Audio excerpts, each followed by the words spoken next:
There's a story from a few days ago that I've been meaning to cover, haven't had the time to, but I do want to address it. There's a Christian couple from Canberra, Australia, who says that they're going to divorce if Australian law changes to allow same-sex marriage. And I'm talking about Nick and Sarah Jensen. They've been married for more than 10 years.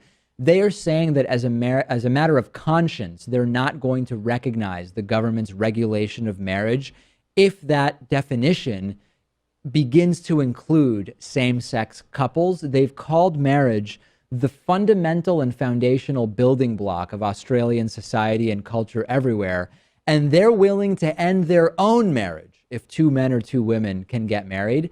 I'm wondering, Pat, how strong is the bond of marriage to begin with if two dudes getting married makes it so you need to end your own marriage? That's the thing. I mean, when gay marriage was being debated in the United States, one of the weakest arguments we heard from the other side was that it would somehow undermine straight marriages. Yeah. And I think these people are just kind of out to bolster that argument more than anything else. They're going to prove the sanctity of Christian marriage by breaking the sanctity of Christian marriage. That's really going to teach them. Who them is, I have absolutely no idea. And more interesting is that in exposing the absurdity of all this, is that in Australia, if you want to divorce on paper but plan to continue living together, because let's be completely upfront here, this is a couple who would maybe divorce on paper, but they're still going to live together and continue their lives as normal.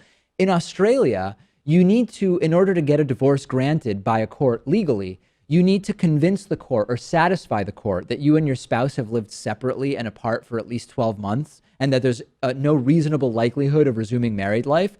If you say we want a divorce, oh, really? Well, how long have you been living apart? Well, oh, no, we still live together. They probably wouldn't even be able to get the divorce. That would just be a protest sham to begin with. Yeah, this is entirely speculation, but what if they want to get a divorce anyway, but don't consider it the right Christian thing to do? Yeah. And this is their excuse for doing it. Well, I was thinking that it's actually a sin to, number one, get divorced in Christianity.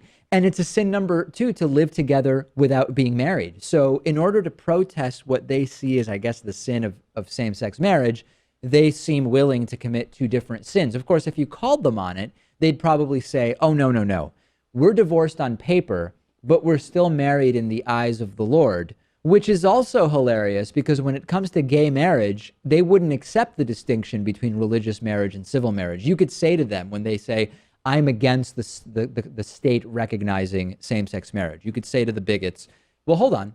If you believe that under God, only same-sex marriage is valid, then allow the state to do whatever it wants. Let the state hand out same-sex marriage licenses because legal marriage is not the same as godly marriage. Of course, they would say, no, no, that's not okay. Yet now, if you tell them that they're sinning by getting divorced, they might say, it's different because our civil marriage has nothing to do with how God sees us. It's two totally different things. What does this really expose, Pat? I think it exposes that the double standards from the bigoted Christian right are falling very quickly apart. Thanks for watching this video. Before you watch the next one, remember, we're raising money to expand the David Pakman Show Big League, as well as expand progressive activism. Go to davidpakman.com/donate. Donations of any size are much appreciated.